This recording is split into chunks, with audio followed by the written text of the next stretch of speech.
नमस्कार दोस्तों, स्वागत है आप सभी का हमारे यूट्यूब चैनल में। तो दोस्तों एसएससी जेडी कांस्टेबल एग्जाम 2021 का आज आपका 16 नवंबर फर्स्ट शिफ्ट का एग्जाम अभी समाप्त हुआ है। तो इस वीडियो में मैं आपके लिए इस शिफ्ट में जितने भी क्वेश्चन पूछे गए हैं उन सभी क्वेश्चनों का एनालिसिस लेकर आया हूं। देखिए दोस्तों, इस वीडियो में आपको 100% रियल क्वेश्चन ही बताए गए हैं और सभी प्रश्नों का आपको सही व सटीक उत्तर दिए गए हैं। तो वीडियो काफ़ी इंपॉर्टेंट है उनके लिए जिनका आगे एसएससी कांस्टेबल का एग्जाम आने वाला है। तो वीडियो को एंड तक जरूर देखिएगा। देखिए दोस्तों, इस वीडियो को देखने से आपको ये पता चल जाएगा कि एग्जाम में कहाँ कहाँ से क्वेश्चन को पूछ रहा है और एग्जाम का जो लेवल है वो क्या आ रहा है। तो इसलिए दोस्तों वीडियो को एंड तक जरूर देखिएगा। और जो भी लोग दोस्तों चैनल पर नए आ गए हैं वो चैनल को सब्सक्राइब करके बेल आइकन को ऑल पे प्रेस कर लीजिए, ताकि फ्रेंड आपको एसएससी जेडी कांस्टेबल एग्जाम के एनालिसिस की वीडियो की नोटिफिकेशन सबसे पहले मिल सके। चलिए दोस्तों वीडियो को स्टार्ट करते हैं। देखिए हमारा क्वेश्चन है जो आज पूछा गया था, हर साल विश्व संगीत दिवस यानी कि वर्ल्ड म्यूजिक डे कब मनाया जाता है। तो कब मनाया जाता है वर्ल्ड म्यूजिक डे? 21 जून को मनाया जाता है। देखिए दोस्तों 21 जून जो था इस क्वेश्चन का आपका बिल्कुल राइट आंसर था। नेक्स्ट क्वेश्चन आपसे पूछा गया था, the art of her deal the untold story of Melania Trump नामक जो पुस्तक है ये किसके द्वारा लिखी गई है। तो ये लिखी गई है दोस्तों मैरी जॉर्डन के द्वारा। तो मैरी जॉर्डन इस क्वेश्चन का आपका बिल्कुल राइट आंसर हो जाता। नेक्स्ट क्वेश्चन पूछा गया था, निकोल पसियन जो है ये किस देश के प्रधानमंत्री के रूप में चुने गए हैं। तो ये दोस्तों हाल ही में निकोल पसियन जो है ये आर्मेनिया के प्रधानमंत्री के रूप में चुने गए हैं। देखिए दोस्तों निकोल पसियन जो हैं ये वर्तमान में आर्मेनिया के कार्यवाहक प्रधानमंत्री के साथ साथ सिविल कंडक्ट जो पार्टी है इसके सदस्य भी हैं। तो ये भी याद रखेंगे, हो सकता है यहाँ से क्वेश्चन आगे पूछ ले। नेक्स्ट क्वेश्चन पूछा गया था, ताइपेई जो है ये किस देश की राजधानी है। तो देखिए दोस्तों ताइपेई जो है ये चीन गणराज्य की राजधानी है, जिसे दोस्तों ताइवान के नाम से ज़्यादा जाना जाता है, लेकिन अब जो है दोस्तों इसे ताइपेई नाम दे दिया है। तो याद रखेंगे, ये करंट अफेयर्स का क्वेश्चन था तो मोस्ट इंपोर्टेंट क्वेश्चन है, आगे क्वेश्चन पूछा जा सकता है आपसे। नेक्स्ट आपसे पूछा गया था, राष्ट्रीय आय का आकलन कौन तैयार करता है। तो कौन तैयार करता है राष्ट्रीय आय का आकलन? केंद्रीय सांख्यिकी संगठन। तो राइट आंसर आपका ये हो जाता है इस क्वेश्चन का। देखिए नेक्स्ट क्वेश्चन आपसे पूछा गया था, कैपिटल मार्केट का जो अर्थ होता है वो क्या होता है। तो देखिए कैपिटल मार्केट का अर्थ होता है सिक्योरिटीज मार्केट। राइट आंसर आपका सिक्योरिटीज मार्केट इस क्वेश्चन का हो जाता। नेक्स्ट क्वेश्चन आपसे पूछा गया था, टर्म डायमंड जो है ये किस खेल से संबंधित है। देखिए डायमंड जो शब्द होता है इसका संबंध जो होता है वो होता है बेसबॉल से। तो बेसबॉल आपका जो है राइट आंसर था। नेक्स्ट आपसे पूछा गया था, गोल्डन हैंडशेक किससे संबंधित है। तो स्वैच्छिक सेवानिवृत्ति से जो है गोल्डन हैंडशेक जो है ये इसका संबंध है। नेक्स्ट क्वेश्चन पूछा गया था, किस टूर्नामेंट में महिलाओं के लिए वर्ल्ड टीम चैंपियनशिप भी कहा जाता है। तो देखिए दोस्तों उबेर कप या उबेर टूर्नामेंट जो होता है इसमें महिलाओं का जो मैच होता है उसको क्या कहा जाता है, वर्ल्ड टीम चैंपियनशिप भी कहा जाता है। तो इस क्वेश्चन का जो राइट आंसर था वो था उबेर कप। नेक्स्ट क्वेश्चन आपसे पूछा गया था, खुला बाजार प्रचलन किसका हिस्सा है। तो खुला बाजार प्रचलन जो है ये है जामा नीति का एक हिस्सा। तो राइट आंसर जामा नीति इस क्वेश्चन का आपका करेक्ट था। देखिए नेक्स्ट हमसे पूछा गया था, भारत में पशु कल्याण परिषद का मुख्यालय कहाँ पर स्थित है। तो वेरी इंपॉर्टेंट क्वेश्चन है और ये क्वेश्चन दोस्तों बार बार रिपीट होने के चांस ज़्यादा हैं। तो देखिए कहाँ पर स्थित है पशु कल्याण परिषद का मुख्यालय? चेन्नई में स्थित है। याद रखेंगे, आगे क्वेश्चन पूछ सकता है आपसे। नेक्स्ट क्वेश्चन पूछा गया था, 1938 में गठित राष्ट्रीय योजना समिति के अध्यक्ष कौन थे। तो देखिए 1938 में जो राष्ट्रीय योजना समिति गठित की गई थी उसके अध्यक्ष थे पंडित जवाहरलाल नेहरू जी।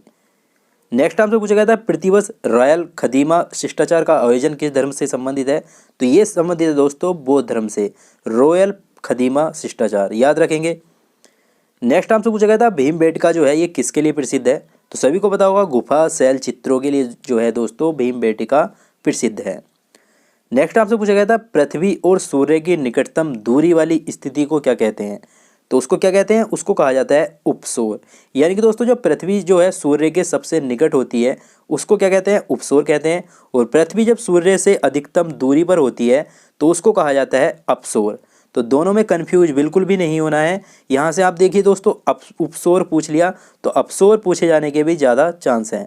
तो उसको भी याद रखना है, जब सबसे ज़्यादा दूरी होती है पृथ्वी और सूर्य के बीच तो उसको कहा जाता है अपसौर, वो निकट होती है तो उसको कहा जाता है उपसौर। देखिए नेक्स्ट हमसे पूछा गया था, पृथ्वी के परिभ्रमण से होने वाली हवा के झुकाव को क्या कहते हैं। तो उसको कहा जाता है दोस्तों कोरियोलिस प्रभाव। राइट आंसर आपका ये था। नेक्स्ट आपसे पूछा गया था, भगत सिंह मेमोरियल कहाँ पर स्थित है। तो फिरोजपुर दोस्तों पंजाब में जो है भगत सिंह मेमोरियल स्थित है। देखिए नेक्स्ट आपसे पूछा गया था, लोग घरों में ताले नहीं लगाते थे। फाहियान ने यह कथन जो कहा था ये किसके बारे में कहा था। तो ये कहा था दोस्तों चंद्रगुप्त विक्रमादित्य के बारे में। नेक्स्ट आपसे पूछा गया था शेख सलीम चिश्ती का मकबरा कहाँ पर स्थित है, तो मोस्ट इंपोर्टेंट क्वेश्चन है। और देखिए ये कहाँ पर स्थित है, फतेहपुर सीकरी में स्थित है। नेक्स्ट आपसे पूछा गया था दस्तक शब्द का क्या तात्पर्य है, तो शुल्क मुक्त व्यापार से तात्पर्य है दस्तक शब्द का। वेरी इंपोर्टेंट क्वेश्चन है, आगे क्वेश्चन पूछा जा सकता है तो याद रखेंगे। देखिए दोस्तों जितने भी क्वेश्चन मैं बता रहा हूँ सभी क्वेश्चनों को याद करना है, क्योंकि दोस्तों यही क्वेश्चन होते हैं जो आगे जाकर आपके एग्जाम में रिपीट होते हैं। क्योंकि दोस्तों जो ज़्यादा शिफ्टों में एग्जाम चलते हैं तो उनमें प्रीवियस ईयर जो शिफ्टें होती हैं या प्रीवियस ईयर जो एग्जाम हुए होते हैं तो उसमें से ही क्वेश्चन को रिपीट कर लेते हैं। तो इस तरह से तो करते हैं, तो इसीलिए आपको सभी क्वेश्चनों को याद भी करना है। देखिए बहुउद्देशीय नदी घाटी परियोजनाओं को आधुनिक भारत के मंदिर किसने कहा, तो जवाहरलाल नेहरू जी ने कहा था ये भी। देखिए जवाहरलाल नेहरू जी से 2 क्वेश्चन ले लिए आपकी इस शिफ्ट में, तो हो सकता है नेक्स्ट शिफ्ट में आपकी गांधी जी से क्वेश्चन ले ले या सुभाष चंद्र बोस से क्वेश्चन ले ले। तो इस तरह से आपके जो है टॉपिक होते हैं जहाँ से रिलेटेड क्वेश्चन आपके एग्जामों में पूछे जाते हैं। लेकिन नेक्स्ट आपसे पूछा गया था कौन से फ्रांसीसी यात्री ने 6 बार भारत की यात्रा की, तो वो की थी दोस्तों टेवर ने। नेक्स्ट क्वेश्चन पूछा गया था उत्तर भारत में शीतकालीन वर्षा का कारण है, तो क्या कारण है, पश्चिमी चक्रवातीय विक्षोभ। नेक्स्ट आपसे पूछा गया था ग्रीन मफलर का संबंध है, तो ध्वनि प्रदूषण से है ग्रीन मफलर का संबंध। अब देखिए कुछ क्वेश्चन मुझे रीजनिंग से मिले हैं, तो चलिए इनको भी देख लेते हैं। देखिए क्वेश्चन है 123:36 समानुपात 221 अनुपात क्या, तो यहाँ पर क्वेश्चन मार्क के स्थान पर बताना है कि क्या आएगा। तो देखिए यहाँ पर आएगा 25। अब ये कैसा आएगा, चलिए इसको देख लेते हैं। देखिए यहाँ पर है 123, तो 123 में क्या किया है, यहाँ पर अगर आप देखें तो 12 और 3 लिखा हुआ है। तो क्या किया है इन्होंने दोस्तों क्या किया है, यहाँ पर जो इन सभी को क्या कर दिया, जोड़ दिया है। यानी कि 1 को अगर आप जोड़ेंगे 2 में तो कितना हो जाएगा, 3 हो जाएगा, और फिर 3 है इसके बाद, तो 3 को और 3 को जोड़ेंगे तो ये हो जाएगा 6। और 6 का क्या किया है इन्होंने दोस्तों, स्क्वायर करके यहाँ पर लिख दिया है। तो 6 का स्क्वायर 36 होता है, तो ये यहाँ पर इस तरह से आ गया। उसके बाद 221 में भी इस तरह से करना होगा, 2 ऐड करना, 2 और 1 को जो है प्लस करना होगा, तो कितना आ जाएगा 2 + 1, ये आ जाएगा दोस्तों हमारे पास 5। और 5 का स्क्वायर अगर करते हैं तो वो होता है 25। तो ये 25 जो आया ये इस तरह से इस क्वेश्चन का राइट आंसर आपका आया है। आगे देखते हैं। देखिए नेक्स्ट क्वेश्चन भी आपसे रीजनिंग से ही पूछा गया है, एक सीरीज दी हुई है उसको पूरा करना था। तो चलिए देख लेते हैं इसमें कैसे क्या है।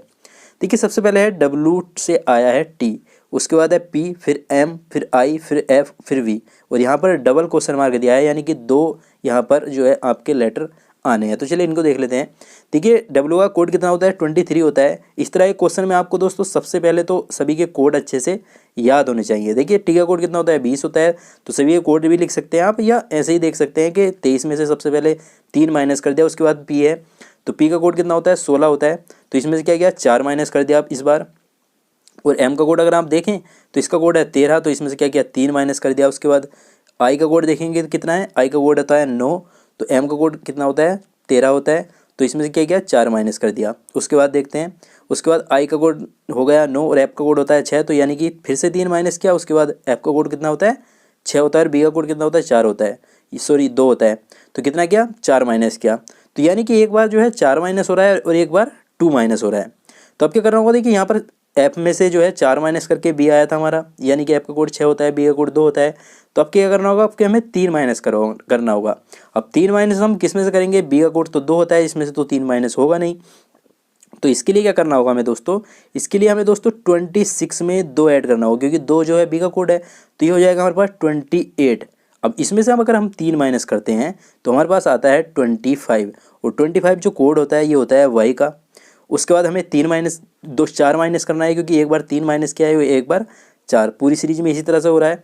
तो अब क्या, हमने 28 में से 3 माइनस कर दिया था, तो 25 आ गया हमारे पास, यानी कि 22 आ गया। अब क्या करना होगा हमें दोस्तों, जो 22 आया है हमारे पास, इस 22 में से हमें 4 माइनस करना होगा। तो 22 का कोड 25 होता है, 4 माइनस करेंगे 21, और 21 किसका कोड होता है, U का। तो इस तरह से दोस्तों इस क्वेश्चन का जो राइट आंसर था वो था आपका बाई U। तो ये आपका बिल्कुल जो है करेक्ट आंसर था। आई होप आपको समझ आ गया होगा। आगे देखते हैं। देखिए मैथ और रीजनिंग के टॉपिक जो है वो भी मैं आपको बताऊंगा कि कहाँ कहाँ से आपके क्वेश्चन को ले रहा है। देखिए नेक्स्ट आपसे क्वेश्चन था पूछा गया था 5, 12, 21, 32, 45, 60, और यहाँ पर था क्वेश्चन मार्क। तो देखिए कैसे क्या है, ये वाला जो क्वेश्चन है इन्होंने 5 से आया है 12, तो क्या हुआ है आपको दिख रहा होगा 7 ऐड किया है। उसके बाद 12 से आया 21 यानी कि 9 ऐड किया है। उसके बाद 21 से आया है 32 यानी कि 11 ऐड किया है। उसके बाद 32 से आया 45 यानी कि 13 ऐड किया है। और 45 से आया 60 यानी कि 15 ऐड किया है। तो यहाँ पर अगर आप ध्यान से देखें तो एक सीरीज चल रही है जिसमें 2 2 की बढ़ोतरी की जा रही है। तो 7 से मैं 2 ऐड किया 9, फिर 2 ऐड किया 11, फिर 2 ऐड किया 13, फिर 2 ऐड किया 15। तो अब क्या करना होगा, 2 ऐड करेंगे तो 17 हो जाएगा, और 17 जो ऐड करेंगे हमें किस में करना होगा, 60 में ऐड करना होगा, तो ये हो जाएगा हमारे पास 77। तो 77 जो था इस क्वेश्चन का आपका बिल्कुल करेक्ट आंसर हो जाता। आगे देखते हैं। देखिए मैथ और रीजनिंग के जो टॉपिक हैं जहाँ से आपके क्वेश्चन पूछे आ रहे हैं ये बच्चों के द्वारा बताए गए हैं। तो देखिए 2 क्वेश्चन आपके दिशा संबंधी से पूछे आ रहे हैं, लाभ हानि से आपके क्वेश्चन को ले रहा है, अनुपात समान अनुपात के क्वेश्चन भी आपके देखने को मिले हैं, सिंप्लीफिकेशन से आपके 2 से 3 क्वेश्चन देखने को मिले हैं, ज्योमेट्री से 1 से 2 क्वेश्चन पूछा जा रहा है आपका, और देखिए पाई ग्राफ से आपके क्वेश्चन पूछे आ रहे हैं, कथन निष्कर्ष से आपके क्वेश्चन पूछे आ रहे हैं, ब्लड रिलेशन से आपके क्वेश्चन देखने को मिले हैं, आयु संबंधी 2 प्रीसियस से क्वेश्चन आए हैं, एक क्वेश्चन चाल दूरी समय से आया है, समय कार्य, और देखिए साधारण ब्याज और चक्रवृद्धि ब्याज यहाँ से भी आपके क्वेश्चन एग्जाम में देखने को मिले हैं। तो सभी इंपॉर्टेंट टॉपिक हैं और यही टॉपिक है जहाँ से आपके हर एग्जाम में क्वेश्चन पूछे जाते हैं। तो इन सभी टॉपिक को आपको एक बार अच्छे से देख कर जा रहे हैं जब आप एग्जाम देने जाएँ। तो यही सारे क्वेश्चन थे दोस्तों जो आज की शिफ्ट में मुझे मिल पाए थे। तो उम्मीद करूँगा दोस्तों आपको ये वीडियो पसंद आया होगा। अगर दोस्तों आपको ये वीडियो पसंद आया तो इस वीडियो को लाइक ज़रूर कीजिएगा, ज़्यादा से ज़्यादा शेयर कीजिए। इससे दोस्तों हमारे थोड़ा मोटिवेशन मिलता है कि वीडियो को लाइक किया है आपने, तो इसलिए दोस्तों वीडियो को लाइक शेयर जरूर करिएगा। देखिए जो लोग चैनल पर नए आ गए हो चैनल को सब्सक्राइब करके बेल आइकन को प्रेस कर लीजिए ताकि फ्रेंड आपको न्यू वीडियो की नोटिफिकेशन सबसे पहले मिल सके। चलिए दोस्तों मैं मिलूंगा आपसे नेक्स्ट एनालिसिस वीडियो में, तब तक के लिए जय हिंद जय भारत।